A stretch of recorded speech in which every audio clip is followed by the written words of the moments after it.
फिर इसी तरह से बिनू धीरे धीरे बड़े होते हैं। जब 6 महीने के थे, छोटे से थे, एक बार आंगन में ऐसे खेल रहे थे। आम जो थे उनको बहुत पसंद थे, आम का सीज़न था, घर में पेटियाँ आई थी, डीएम साहब है, वही पेटियाँ आती रहती हैं तो आम की पेटी आई थी, तो खेलते खेलते एकदम अनायास ही, मतलब एकदम वो भागते भागते वो आम की पेटी के पास चले गए। आम उठाए, इतना सुगंधित आम था, और एकदम उसको पाने लगे। तो जैसे ही मतलब होठों से लगाया भी नहीं था, पीछे से पिताजी ने देख लिया। एकदम पिताजी बड़ी तेजी से चिल्लाए, बिनू ये क्या कर रहे हो? तो एकदम वो घबरा गए।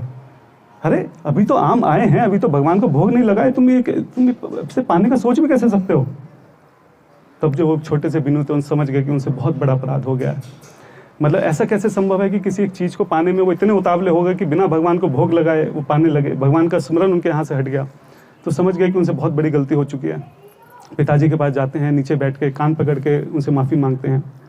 पिताजी बोलते हैं कि ये जो तुमने अपराध किया है ये मेरे लिए नहीं है, ये अपराध भगवान के लिए हुआ है, तो तुम्हें भगवान से माफ़ी मांगनी होगी।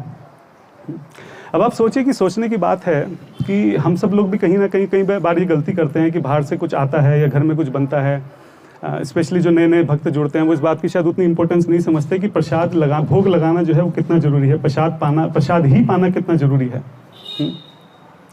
एक बार जरा सोच के देखिए कि आपके घर में मान लो जितने भी मेंबर्स हैं, घर में कुछ बहुत अच्छा सा बने और सब लोग मिलके आपस में बहुत अच्छे से प्रसाद पाएं, और आपसे कोई पूछे नहीं एक बार भी कि आप खाओगे क्या, आपकी इच्छा है क्या, आप साइड में बैठो और सब लोग बहुत अच्छे से पा रहे हैं, एक बार भी आपसे नहीं पूछें। सोच के देखो कैसा लगेगा।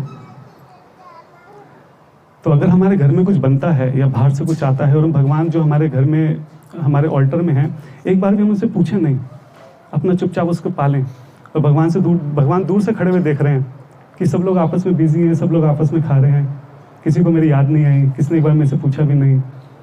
जस्ट इमेजिन कि भगवान को कितना दुख होता होगा, और ये दुख हमने कितनी बार भगवान को दिया है, ये सोचने की बात है। हमने क्या भगवान की कोई एक भी तस्वीर ऐसी देखी है जहां भगवान अकेले बैठ के प्रसाद पा रहे हैं? आपने जितनी भी देखी है वो सब अपने सखाओं के साथ बैठ के पाते हैं। कोई ऐसी तस्वीर नहीं है कि भगवान अकेले कहीं कुछ खा रहे हैं, वो खा ही नहीं सकते हैं, वो सबको साथ में लेके खाते हैं। ये हम ही हैं जो अकेले खा लेते हैं, इनको भूल जाते हैं। तो इस चीज़ का हमको ध्यान रखना चाहिए कि घर में कुछ भी बने तो बिना ठाकुर जी के हमको नहीं खाना है, उनको साथ में लेके खाना है, उनके साथ मिलकर खाना है। ना वो हमको कभी अकेला छोड़ते, ना ही हमको कभी अकेला छोड़ना है उनको, इस बात का ध्यान रखना है। और एक और बात है कि ये समझिए कि सृष्टि में जितनी भी चीज़ों की उत्पत्ति हो रही है, इन सब की उत्पत्ति जो है वो भगवान की सेवा के लिए हुई है, भगवान के चरणों में चढ़ने के लिए हुई है। अगर हम वो ना करके उसको अपने भोग के लिए इस्तेमाल कर रहे हैं तो उस वस्तु के प्रति भी हम अपराध कर रहे हैं। आप समझे मेरी बात? उस वस्तु जो है उसका अस्तित्व ये है कि वो सिर्फ भगवान की सेवा में यूज होना था, इसलिए वो बनी थी। और अब जैसे वो आम है, एक छोटी कहने के लिए तो एक आम ही है, लेकिन वो उत्पन्न क्यों हुई? भगवान की सेवा के लिए उत्पन्न हुई थी। तो भगवान की सेवा में ना लगाकर उसको हम अपनी सेवा में उसको लगा रहे हैं, अपने लिए भोगने का प्रयास कर रहे हैं। ये ठीक नहीं है, ये अपराध है, उस वस्तु के प्रति भी अपराध है। मैं एक बार कथा में सुन रहा था, महाराज जी ने बहुत ज़बरदस्त बात बोली, मैं कई घंटों तक उस बारे में विचार करता रहा।